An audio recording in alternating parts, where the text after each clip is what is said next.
Hello बच्चों। आज जो कहानी मैं आप सबको सुनाऊंगी उसका शीर्षक है सपना सच हो गया।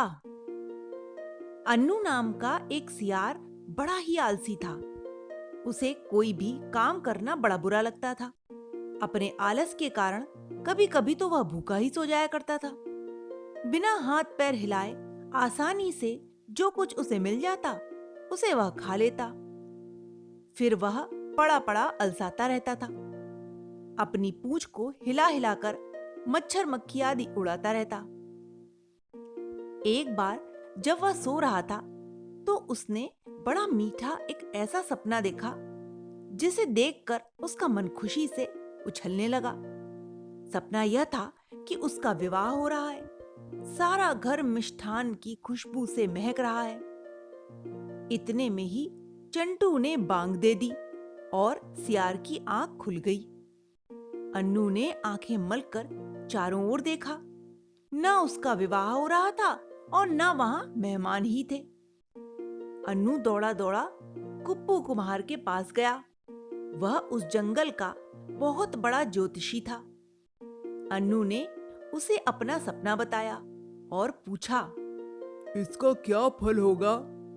कप्पू सियार ने अपनी गर्दन हिलाते हुए और उंगलियों पर कुछ हिसाब लगाते हुए थोड़ी देर तक सोच विचार किया।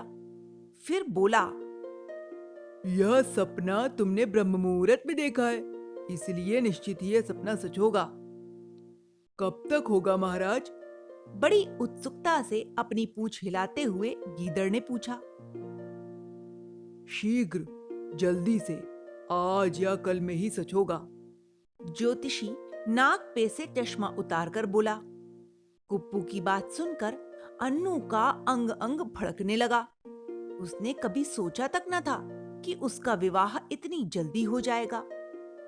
वास्तव में बात यह थी कि उसके आलस और निकम्मेपन से सभी परिचित थे।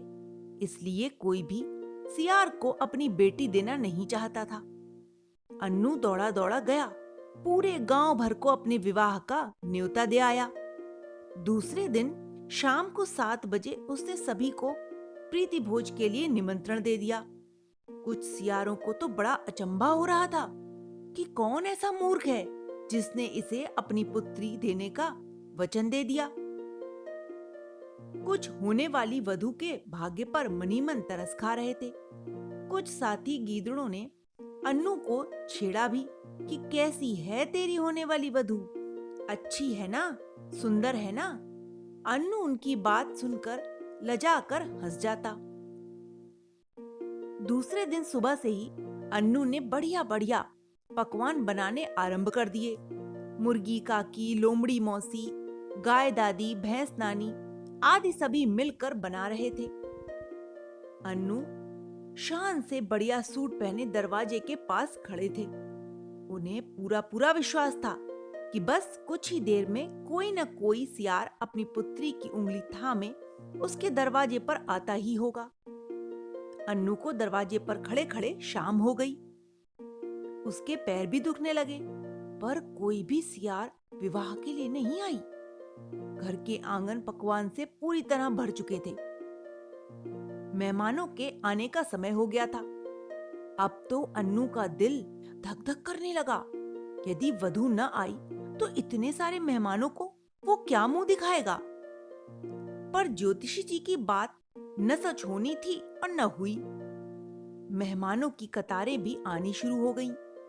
खाना तो पहले ही तैयार हो चुका था। लाचार होकर उसे सभी मेहमानों को दावत खिलानी ही पड़ी। अन्नू सियार मनी मन ज्योतिषी को हजारों बुरी बुरी बातें बोल रहा था। खाना खा चुकने के बाद सभी पूछते कि वधू दिखाई नहीं दे रही, वधू कहाँ है। सियार ने पहले ही इसका उत्तर सोच रखा था। लाचार बेचारा और करता भी क्या। वह नकली हंसी चेहरे पर लाता, लजाता और कहता, भाई, वह यहाँ से 10 जंगल दूर पर रहती है ना, उसे रास्ते में कहीं देर लग गई है। यह दावत तुम अग्रिम ही समझो। सभी उसकी मूर्खता पर मनी मन हंसते हुए चले जाते। एक बुजुर्ग सियार ने तो कह भी दिया, बेटा, दावत की ऐसी भी क्या जल्दी पड़ी थी, वधू आ जाती। तभी कर लेते। मेहमान तो खा पीकर चले ही गए, पर उस रात अन्नू को बिल्कुल नींद नहीं आई। रह रहकर उसे ज्योतिषी पर गुस्सा आ रहा था। न वह अपने सपने पर विश्वास करता, न ज्योतिषी के चक्कर में पड़ता, और न ही उसकी यह दुर्गति होती। सुबह होते ही क्रोध में भरा अन्नू ज्योतिषी के घर गया। वहां रास्ते भर यही सोचता गया कि दुष्ट की खूब खबर लूंगा, पर उसकी बात भी मन ही मन में रह गई। कुप्पू की पत्नी ने उसे घर के अंदर घुसने तक न दिया। खिड़की से ही कह दिया, वो तो जंगल में वनराज सिंह के यहाँ चले गए हैं, अब 15-20 दिन के बाद ही लौटेंगे। अन्नू ने अपना सिर पीट लिया। उसकी हिम्मत न पड़ी कि वह जंगल में रहे और सभी की हंसी का शिकार बने। वह घर पर आया, एक गठरी में जरूरत की चीजें भरी, फिर सदैव के लिए जंगल छोड़कर चला गया। रास्ते भर अन्नू सोचता जा रहा था कि मैं कितना मूर्ख हूं जो मैंने सपने को सच माना। हाय, ज्योतिषी पर विश्वास करके मैं चौपट हो गया। जीवन सपने से नहीं बनता, बल्कि पुरुषार्थ से बनता है। जो कुछ भी हमें मिलता है, अपने ही प्रयासों से मिलता है। स्वप्न के फल और हाथ की रेखाओं की जगह यदि अपने कर्म पर विश्वास किया जाए तो फिर कभी पछताना नहीं पड़ता, क्योंकि कहा भी गया है, उद्यमेनैव सिद्ध्यन्ति कार्याणि न मनोरथैः न हि सुप्तस्य सिंहस्य प्रविशन्ति मुखे मृगाः। अर्थात बिना मेहनत के कोई भी उपलब्धि नहीं मिलती है।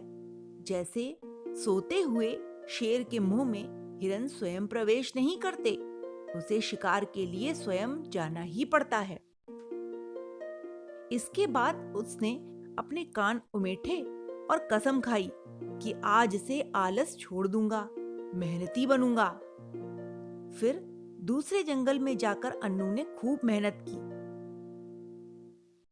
अपने पुरुषार्थ से थोड़े ही दिनों में सुंदर सा घर बना लिया और सबकी सेवा सहायता भी की। उसके इन्हीं गुणों से प्रसन्न होके सियारों के मुखिया ने अपनी सुंदर इकलौती बेटी का विवाह उसके साथ करा दिया। इस प्रकार अपनी मेहनत से अन्नू का सपना सच हो गया। तो बच्चों, इस कहानी से हमें यही सीख मिलती है कि बिना मेहनत के कोई भी सपना सच नहीं किया जा सकता है। मेहनत से ही हम अपने सारे सपने साकार कर सकते हैं। Okay, bye.